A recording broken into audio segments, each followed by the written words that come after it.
चलो बेटा शुरू करते हैं। प्रेजेंट इंडेफिनिट, ठीक है, वॉइस सीख रहे थे। ये वॉइस की आपकी 3rd क्लास है। वॉइस की अब तक 2 क्लास हो गई हैं, बीच में क्लासेस नहीं डाले थे, लेकिन अब रेगुलर क्लासेस आपकी पढ़ जाएंगी यूट्यूब पे भी। ठीक, अब यहाँ देखो, बुक को पढ़ना बंद करो, सीधे यहाँ देखो। हम सबने प्रेजेंट इंडेफिनिट का अफर्मेटिव सेंटेंस के एक्टिव वॉइस और पैसिव वॉइस दोनों कंप्लीट कर लिए थे। ये हमारे दोनों कंप्लीट हो गए थे। अब हम सबको पढ़ना है दूसरा, कौन सा है बेटा? Negative sentence. किसका पढ़ना है? निगेटिव सेंटेंस का। निगेटिव सेंटेंस, निगेटिव सेंटेंस का हमको एक्टिव वॉइस और पैसिव वॉइस पढ़ना है। निगेटिव सेंटेंस में आपका एक क्या आता है बेटा? सिंगुलर होता है और क्या होता है? प्लूरल होता है। क्या होता है? सिंगुलर होता है और प्लूरल होता है। यहाँ तक कोई डाउट नहीं ना? देखो इसका स्ट्रक्चर कैसे बनेगा। तो सबसे पहले स्ट्रक्चर में हम देखेंगे बेटा एक्टिव वॉइस। क्या देखेंगे? एक्टिव वॉइस, ठीक है। फिर हम क्या देखेंगे? पैसिव वॉइस, यानी दोनों structure, active voice, passive voice. जो मैंने टेंस आपको पढ़ा दिया है वो हमारा एक्टिव वॉइस होता है, और जो सेकंड वाला होता है उसे हम क्या कहते हैं बेटा? पैसिव वॉइस कहते हैं। अब एक्टिव वॉइस में क्या होगा बेटा? जरा ध्यान से देखना। सबसे पहले तो हमारा सब्जेक्ट आएगा, ठीक है। सब्जेक्ट के बाद में एक वचन है तो डज आएगा, और बहुवचन है तो क्या आएगा? डू आता है। यही तो होता है, एक वचन के साथ में डज और बहुवचन के साथ में डू। उसके बाद में आता है बेटा नॉट,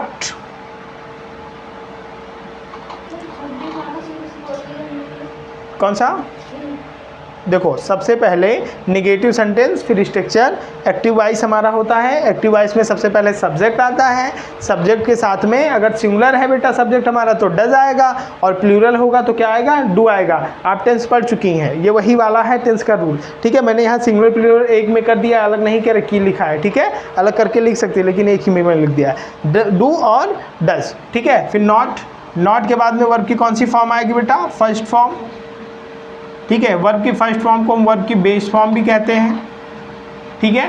उसके बाद में बेटा आएगा ऑब्जेक्ट, क्या आएगा? ऑब्जेक्ट, और ऑब्जेक्ट के बाद में क्या आएगा? ETC, समझ गया ना बेटा? ऑब्जेक्ट के बाद में क्या आएगा? ETC आता है, ठीक है। उसके बाद में इसी को हम पैसिव में बदलेंगे। किस में बदलेंगे? पैसिव में। जब बेटा हम पैसिव में कन्वर्ट करते हैं तो सबसे पहले हमारा क्या आ जाता है? ये जो ऑब्जेक्ट होता है सबसे पहले आगे आ जाता है। मैंने रूल बताए थे तो आपको 3-4 रूल लिखवाए थे कि कैसे बदलते हैं। तो सबसे पहले हमारा क्या आ जाएगा बेटा? ऑब्जेक्ट आ जाता है। ऑब्जेक्ट के बाद में हमारा आएगा बेटा एक वचन के लिए इज।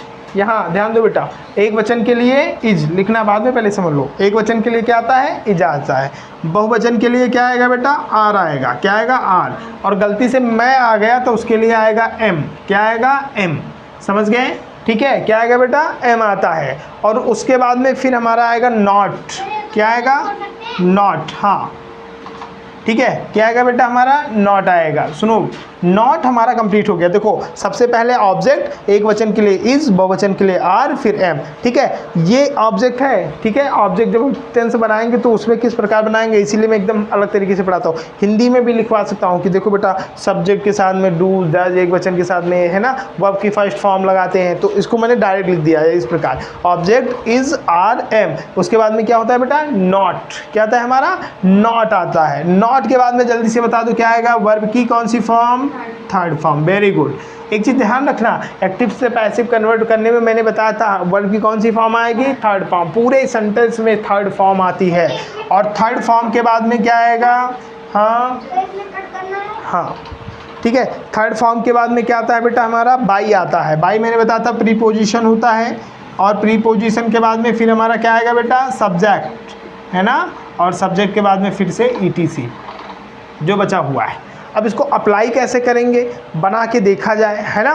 देखो अब हमने पढ़ तो लिया तो बना के देखा भी जाए।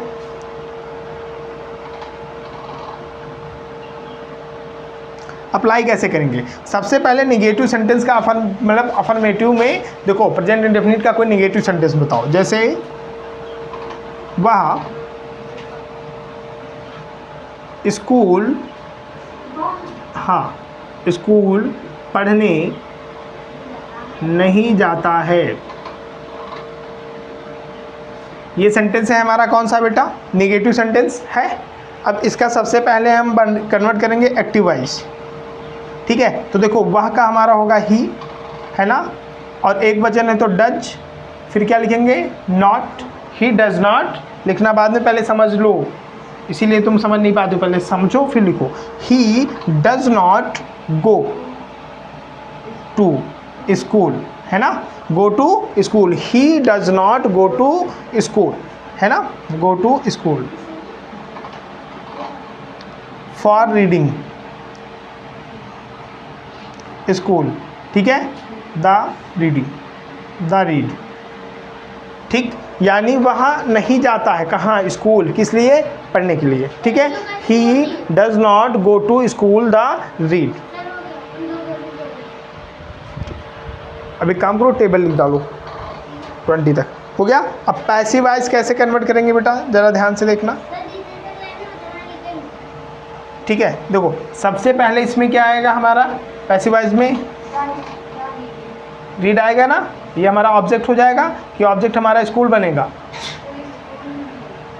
ये ज़्यादा बड़ा सेंटेंस से कन्फ्यूजन हो रही है ना, इसको छोटा करें, स्कूल ही ऑब्जेक्ट हमारा बनेगा कि रीड ऑब्जेक्ट बनेगा, जल्दी बताओ, ऑब्जेक्ट इसमें कौन सा है, स्कूल ऑब्जेक्ट है ना, हाँ, क्योंकि ये रीड हमारा किस में आ जाता है, ETC में, किस में आ जाएगा, ETC में, वेरी गुड। देखो ये हमारा सब्जेक्ट, वर्ब, नॉट, है ना, और वर्ब की फर्स्ट फॉर्म, और ये हमारा क्या है, ऑब्जेक्ट, और ये हमारा किस में आ जाता है, ETC में।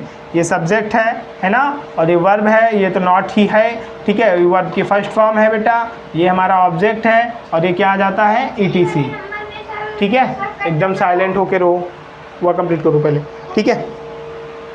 अब यहाँ देखो पैसिव वॉइस कन्वर्ट करेंगे तो कैसे होगा, सबसे पहले हम ऑब्जेक्ट लिखेंगे, तो हम लिखेंगे स्कूल, है ना, स्कूल। अब बेटा हमारा एक वचन है तो क्या लिखेंगे, इज, है ना, स्कूल इज, ठीक है, यहाँ तक हो गया, कोई डाउट। अब हम लिखेंगे school is not, is not, है ना। अब वर्ब की कौन सी फॉर्म आएगी, थर्ड फॉर्म, तो गो की थर्ड फॉर्म क्या होती है, गॉन, ठीक है। अब यहाँ प्रीपोजिशन हमारा बाई हो जाएगा, है ना, और ही ना, ही हमारा सब्जेक्ट है, और ही जैसे ऑब्जेक्ट में जाता है तुरंत क्या हो जाता है, हिज हो जाता है, क्या हो जाता है, हिज हो जाता है, हाँ, हिज। देखो school is not gone by his, यानी उसके द्वारा विद्यालय नहीं दिया गया, किस लिए बेटा, द रीड। ये हमारा पैसिव वॉइस हो गया, समझ गई, कोई डाउट नहीं। अब इस बेस पे आपको 10 सेंटेंस बनाने हैं,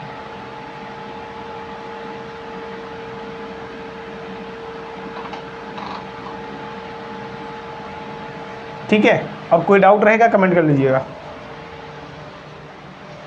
कितने सेंटेंस बनाने हैं बेटा, 10 सेंटेंस।